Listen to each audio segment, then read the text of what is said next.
So at 3 a.m., like the wind was really hard. Even my son woke up and it looked like even the windows were shaking.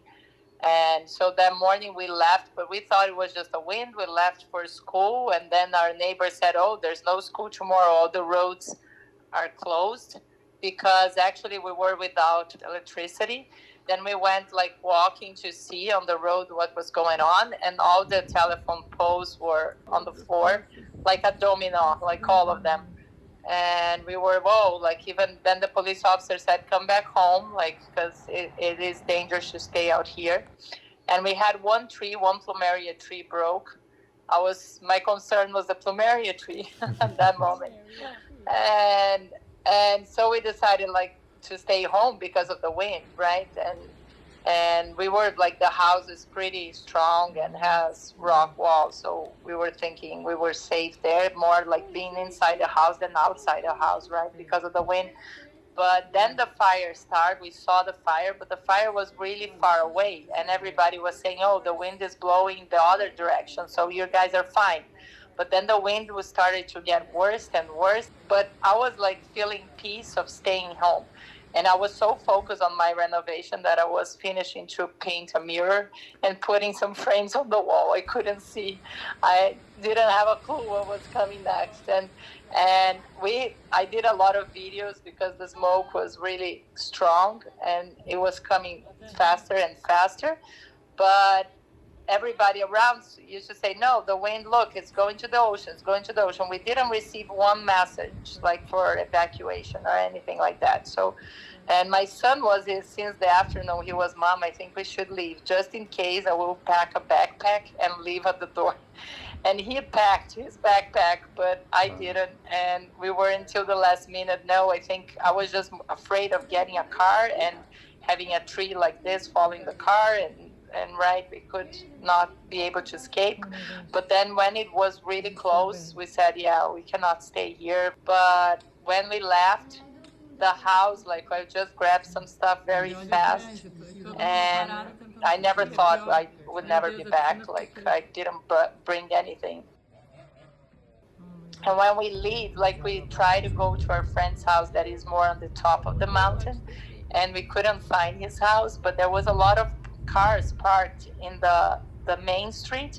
And as we understood, the police officers were like saying for us to just stop, park there, to wait. Then we would come back to the house. Like that was the direction. There was a tons of cars there. And then after I saw a picture, all these cars were burned. And we were trying to go to Kihei, but we couldn't go because the wind was so strong on the main street close to the ocean that there was a hurricane like in front of us. So when we went up to the city, we saw the whole Lahaina burning, and it was a really tragical, like shocking image. And at that moment, I said to Ryan, "No, we need to get out of here." So where we were at was Laniapoko. Yeah, we were just looking down and just seeing my hometown on fire. It was just surreal, and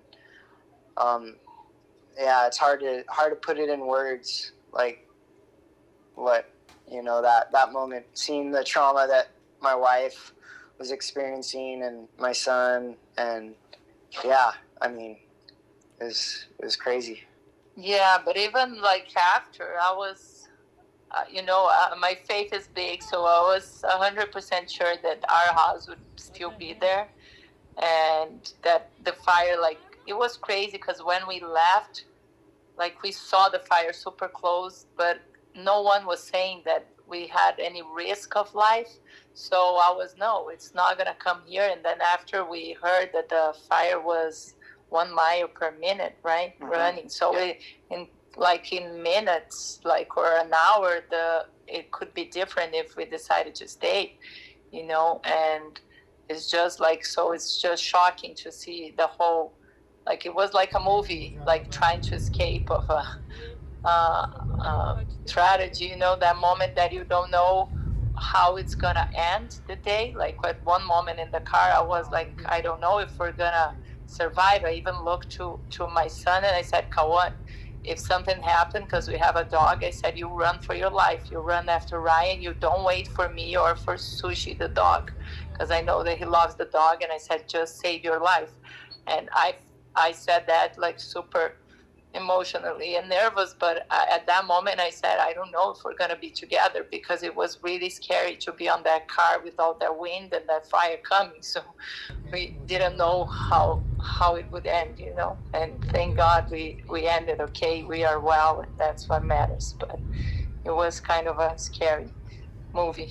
When we reached Malaya, we got a hold of him, one of the pastors, and he was like, "Oh yeah, just come to Maiden Hope. That was a sanctuary for those who were displaced." We were there for 2 nights, and then our pastors from New Hope, Pastor Dwayne Betzel and Janet Betzel, they have a cottage, and so they were letting us stay in their cottage for about 4 or 5 days. Now we're currently they just bought a little town home, and they haven't like registered it. Like they just finished renovating it, and so they were gracious enough to let us stay there, and so we're gonna start paying rent here in September.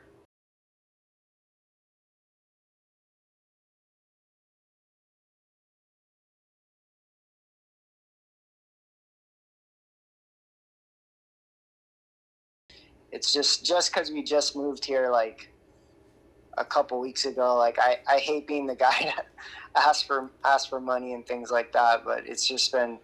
I was teaching at the surf school down in Breakwall 505 while my nursing license gets transferred over. So we didn't have our renovation done, and it was my wife's dream house. And so to see it all just go, it was like, wow. We are like for 3 years in Reading, kind of living not in our own house. So this wasn't our own, but it's my mom-in-law. So we were like moving. Said, now this is for real. This is a house that we're gonna invest. So everything was new in boxes, and you see just that dream going away. Yeah. So. Yeah, the issue is today we even had a meeting with FEMA, and it's really like they just asked, do you have a TV, like a radio or stuff like that in the living room? But I said, no, like these things are even small. We didn't have, but we spent almost like $50,000 in this renovation, because just the kitchen part is like 15,000 more. Like just the like the guys for working was almost 40. And so all this money, but we are like a big Ohana, right? It's our mom-in-law. She was helping us. We are helping her.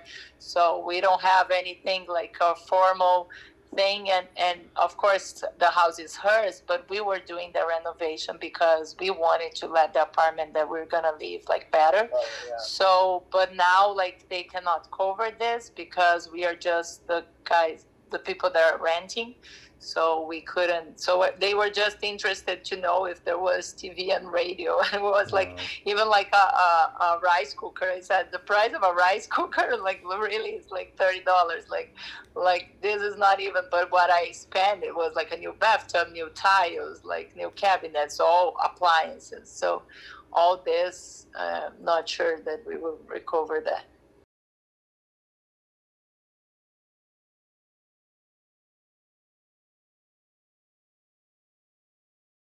So grateful. We're just we're just overwhelmed by the support that we've gotten from friends from Reading here, spiritual fathers and mothers of ours, just friends that, I mean, it's just again, it's like the body of Christ coming together and like helping out. Like it's just been, man, like without the church. I mean, the church is stepping up way more than the government, that's for sure. And seeing that on the island, like, it's just, it's crazy. And so, yeah, to all our donors, just thank you guys so much. Like, words, I can't put into words my gratitude and gratefulness for everybody.